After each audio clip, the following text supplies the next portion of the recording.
আসসালামু আলাইকুম রহমতুল্লাহ। কেমন আছেন সবাই? আশা করি সবাই ভালো আছেন।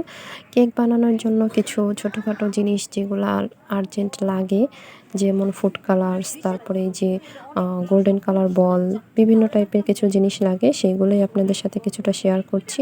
আশা করি আপনাদের কাছে খুবই ভালো লাগবে। যদি ভালো লেগে থাকে তাহলে অবশ্যই সাবস্ক্রাইব, লাইক, শেয়ার করবেন প্লিজ।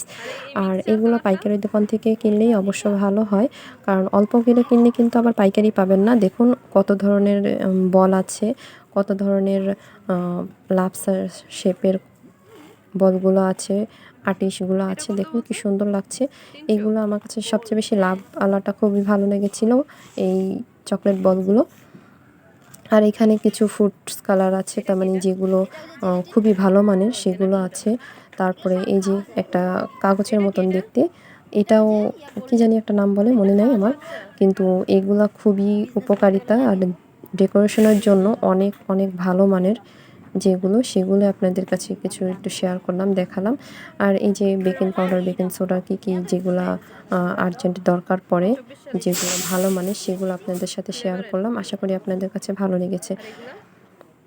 আর কারো কোনো প্রশ্ন থাকলে সেটাও কমেন্টে জানাতে পারেন। দেখুন এখানে অরেঞ্জ কালার, রেড কালার, তারপরে কমলা কালার, তারপরে চকলেট সিরাম, তারপরে হচ্ছে এখানে যেই জেলটা চিকচিক করে সেই জেল টাইপের কিছু আছে। তো সব মিলিয়ে এখানে ছোটোখাটো যেগুলো জিনিস সবগুলোই আছে। আর যে কোনো কাজ করতে গেলে নিজের উদ্যোগতা লাগবে, নিজের বিশ্বাস, আত্মবিশ্বাস লাগবে। অনেকজনে অনেক কথা বলবে খোঁচা দিয়ে, তারপরে একেকজনে মনে কষ্ট দিয়ে কথা বলবে, সেগুলো মনে রাখলেই চলবে না। আর ওনাদের কথায় যদি পাত্তা দেন তাহলে আপনি জীবনে কিছু করতে পারবেন না।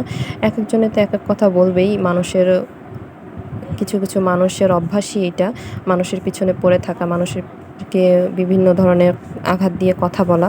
তো ওইগুলো চিন্তা না করে নিজের আত্মবিশ্বাস রাখতে হবে সব কিছু করার জন্য। সবাই ভালো থাকবেন। আসসালামু আলাইকুম রহমতুল্লাহ।